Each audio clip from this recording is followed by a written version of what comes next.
What's the first thing you think of when you hear the term Marvel Comics? Okay. Well, this is what I think of. Marvel Comics, number 1. Published August 31st, 1939, the day before World War II began.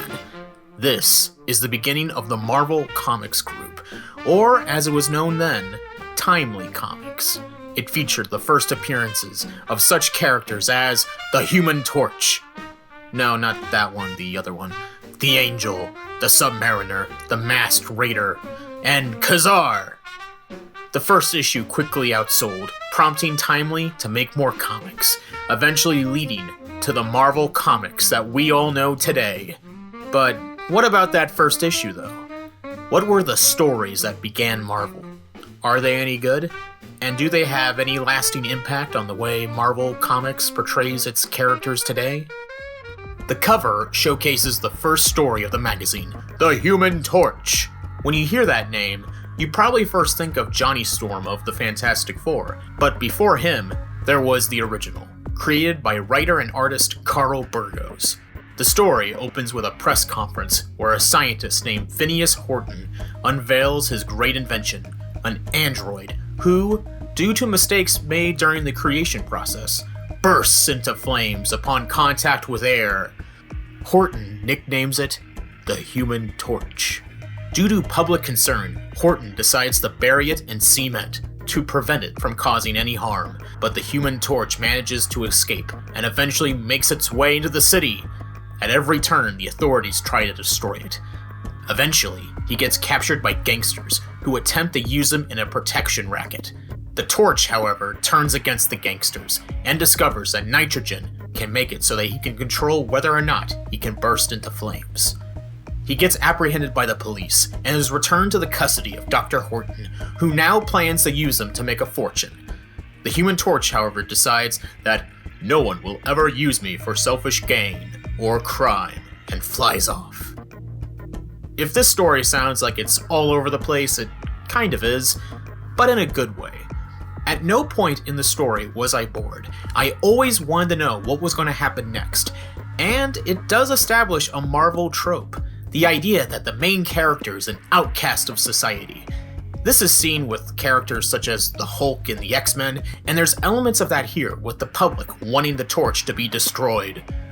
On the other hand, the stuff with the gangsters seems rather shoehorned in just to make him a superhero, although it's still not a bad start to the character, and the elements that work make it stand out from the other superheroes from the same time, like Superman and Batman.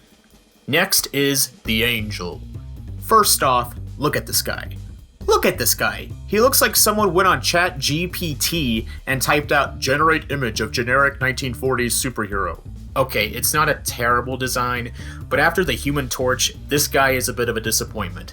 The character was created by artist Paul Gaveston and an unknown writer. The story is basically a superhero fighting some gangster type of story. There isn't really much to say. There's nothing about the Angel that really makes him unique or interesting.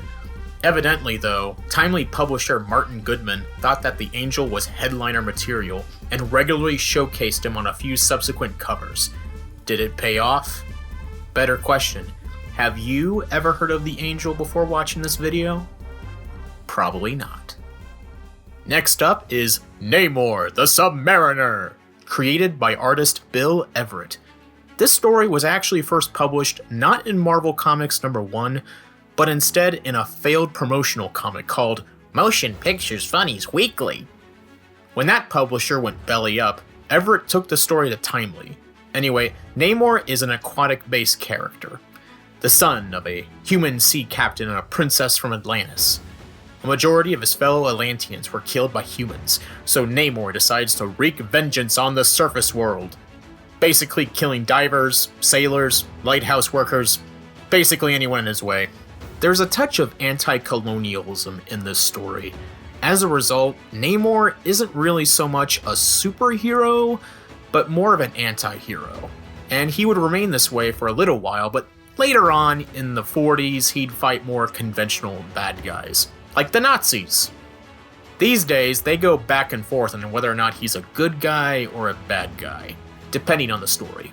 Anyway, his first story is a good one, and Bill Everett probably delivers the best artwork in this first issue. After that, we have The Masked Raider by artist and writer Al Anders. I don't have much to say about it. It's a Western masked vigilante where a guy named Jim Gardley becomes the Masked Raider, real original name by the way, and goes up against a corrupt landowner. It's not particularly good, it's not particularly bad, it's just, give me the Lone Ranger or Jonah Hex any day. In fact, I have just as much to say about the next story. Jungle Terror. Yeah, real original title, Jungle Terror. And it's a jungle adventure full of plains, jungle, and outdated racial stereotypes. In the words of a wise man. Enough said. Next is yet another jungle adventure, featuring Khazar. Much like the Human Torch, there is a more modern version of Khazar. We're focusing on the original version, which actually, much like Namor, did not first appear in Marvel Comics #1. The founder of Timely Comics, Martin Goodman, was a pulp publisher in the years prior, and Khazar first appeared in one of his magazines. The original character was created by Bob Berg. Khazar is basically a Tarzan knockoff. It's basically that.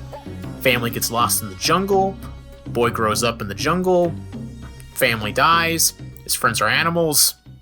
I don't have much else to say. So, okay, not all the stories in Marvel Comics #1 are as equally good or have aged the best. But that doesn't make their impact any lesser. The Human Torch and Namor would later become Timely Comics' most popular characters during the 1940s, alongside Captain America, before being phased out of popularity. In the 1960s, the concept of the Human Torch was revitalized in the pages of Fantastic Four in the form of Johnny Storm, and Namor would also make his return in Fantastic Four. Khazar also inspired another version of the character in the 1960s in X-Men, and while relatively obscure, the Angel and Masked Raider would make future appearances in comics even in the modern day. And in any case, this was the beginning of the Marvel Universe. This is where you start. Without it, there's no Captain America, no Fantastic Four, no Hulk, no Spider-Man, no Avengers. So, however dated the writing and the art might be, it shows that from a small acorn, a larger tree can grow. If you liked this video, subscribe to Killer Gorilla Productions.